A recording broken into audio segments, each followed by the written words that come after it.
Some of you, mga hinahanap ko pa sa nakaraan, baka nagkaroon kayo ng habit na once a month lang ang directional meeting. In my case, it's gonna be a regular Monday directional meeting, all members, hindi compartmentalized. I don't want to confuse particular sets of department because they don't know where's the direction of the city for that week, and yung nagaganap, nagaganap at magaganap. So, make sure, please do, I hope I'm not asking too much, that make yourself available immediately after the flag ceremony to be here for our directional meeting. Sometimes you'll be the topic of the meeting, sometimes you're not. But at least you know already the direction of the policy and programs that we're doing. So thank you very much sa inyo lahat. So far, at least I was right during the flag ceremony, assuring our employees na susweldo na sila. May makukuha sa dito. May cash na, Paul. Ito, literal to, hand to mouth. Ito yung what we call hand to mouth to eh. Pagka may chape, sweldo. Walang chape, yari. But may awan Diyos, I think the taxpayer is very optimistic with the current situation of the city. And huwag kayong magugulat, sa meeting natin, kasama natin yung ating Vice Mayor. Although yan naman ang ginagawa ko dati, kasi gusto ko malaman din niya so that they can help and synchronize their action with regard to legislative matters that we may be needing. So, hindi siya lagi unless hindi siya available. But regularly kasama natin siya. And all the resources that we can extend to her, please do so. Huwag naman kayong mangimik. Halal din ang bayan niya. O ganun din yung mga kasamahan natin na konsiya. Okay? So first things first, meron na tayo sweldo. Okay. Makakatulong na ako ng ilang araw. At least yung mga empleyado natin. Okay. Dahil bago tayo, yung iba rito. Alright class, please state your name. Ang tawag doon yung sa attendance. Magpakilanlanan na kayo, no? So magsisimula tayo siguro from kanan. O ito na, dito na sa Vice Mayor. O pag ganun. Okay. May baterya na ba? Check naman muna. May baterya na ba? Yan, ito ngayon lang. Yung iba?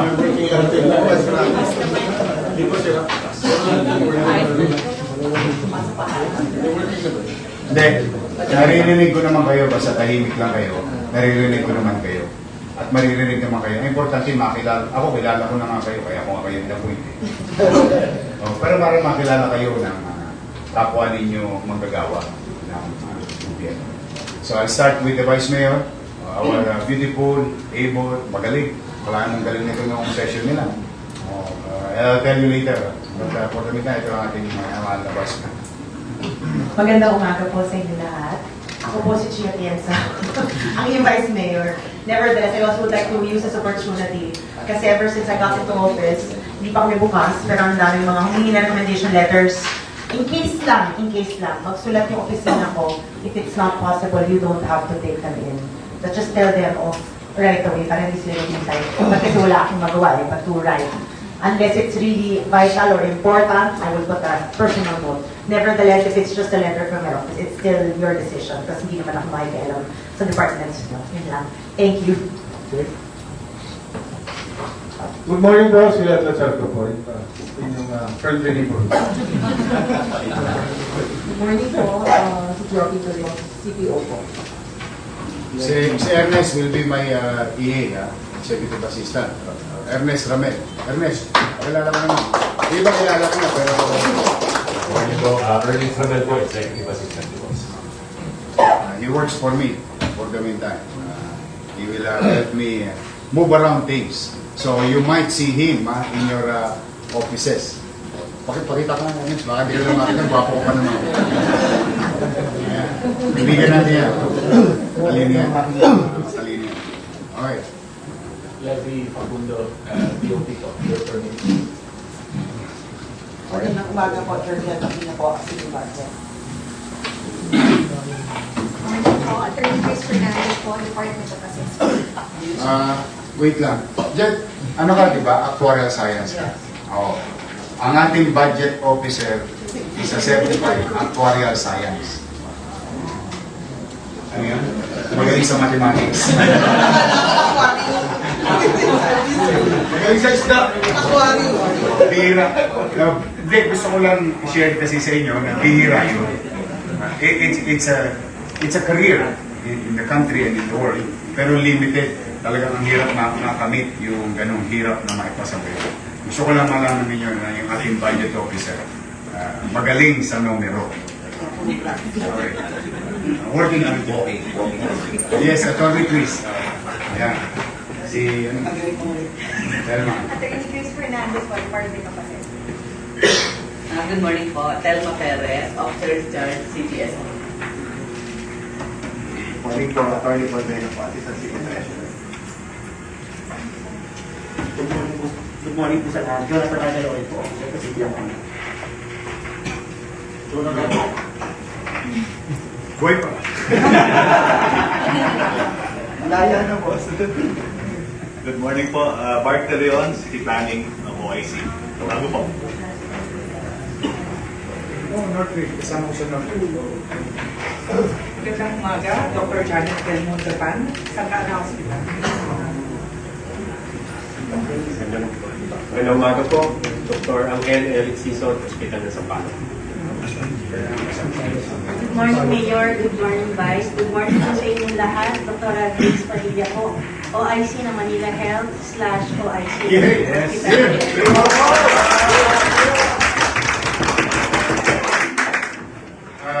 Before you continue, yung si DILG natin. Sir, yung kami. Tabi na kayo dito ni Ramel. Yan ang ating representative sa DILG.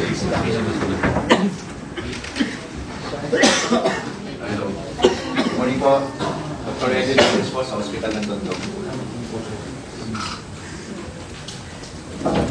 Morning po, Dr. Ted Martin po. Mayor, thank you po for the class. For all we're lucky ito pa. Ano God bless.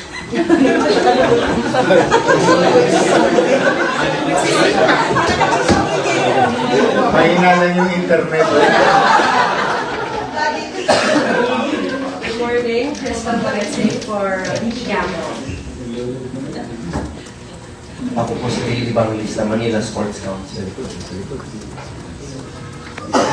Morning po, Pio Morabe ng Public Relations Unit. Lord Santos po, BID. Sorry po. Magandang umaga po sa lahat. Maylene Villanueva po from Manila City Limit.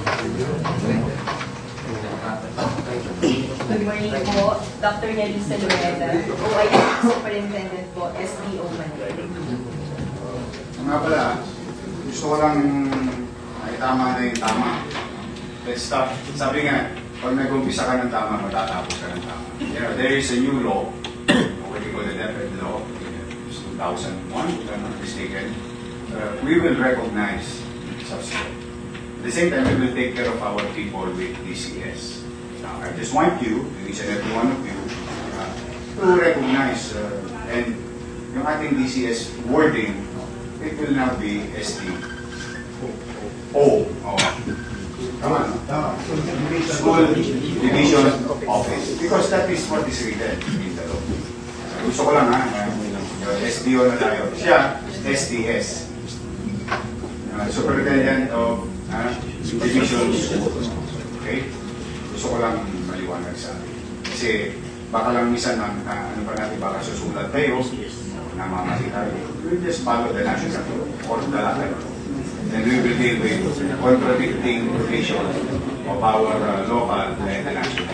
Okay? But for the meantime, logic will dictate among right minds. The national law will supersede an older law. Usually, the local law is superseded also by the national law. But if there are two contradicting acts, para lang sa kalaman niya, no? But if there are two contradicting acts, the latter law prevails. Kasi it amended indirect and direct.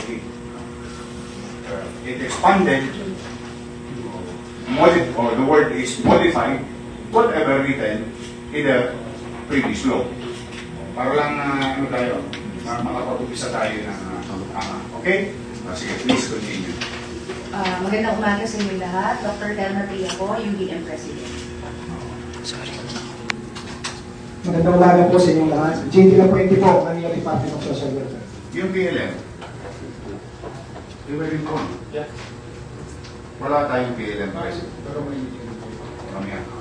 But tayo inform the president as part of the national. Hindi, kasama sila. Ganun. Di ba? Kasama sila.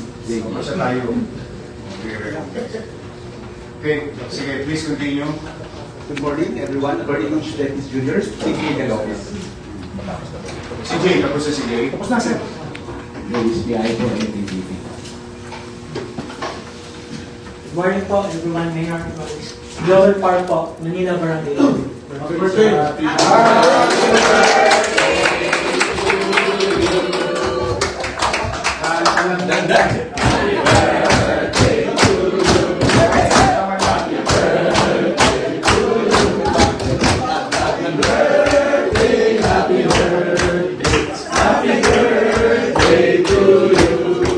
At least, kahit paano nakakanta ka. Bigyan mo nga ng tubig si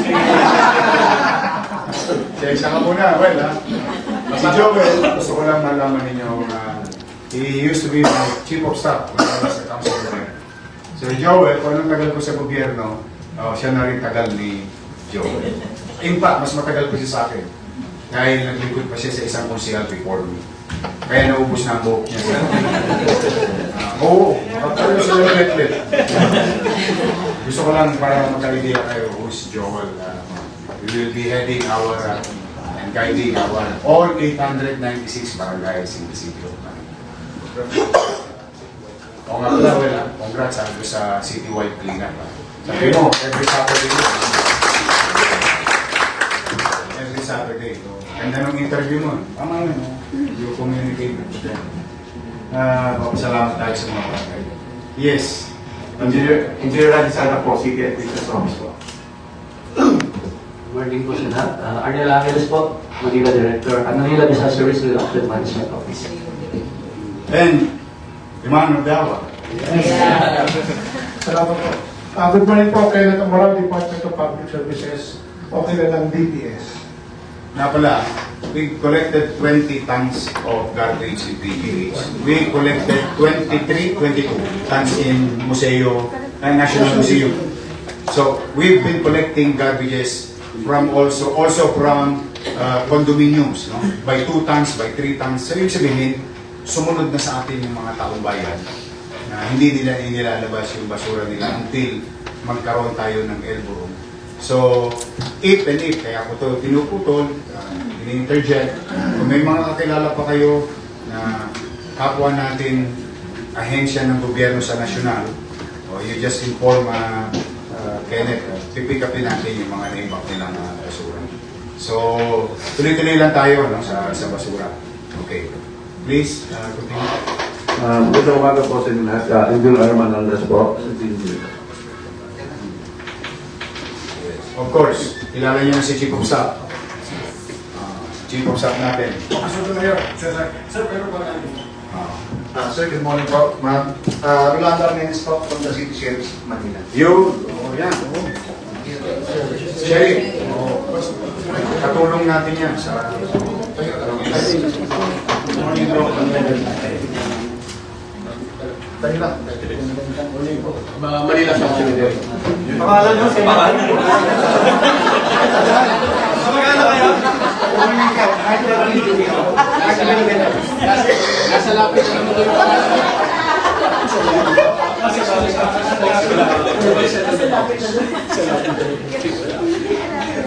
Joe Eaton po, Market Administration Office. Morning po, Rafi Alejandro po. Hawkers Department. Mapagpalang umaga po sa inyong lahat. Sunday Nilay, no? Youth Development and Welfare Bureau or Manila Youth Bureau po. Good morning po. Attorney Javi Taylor III po. City Civil Registry Office po. Good morning po sa lahat. Shay Muhammad, Office of Senior Citizen Affairs. Good morning po. Hero Meda, Caso Manager. Magandang umaga po sa ating lahat. Attorney Colin Indaya, Local Board of Assessment Appeals po. Good morning po. John Pisco po from DOE. Yan, tapos na. Ito naman, project sa Wakali. Ang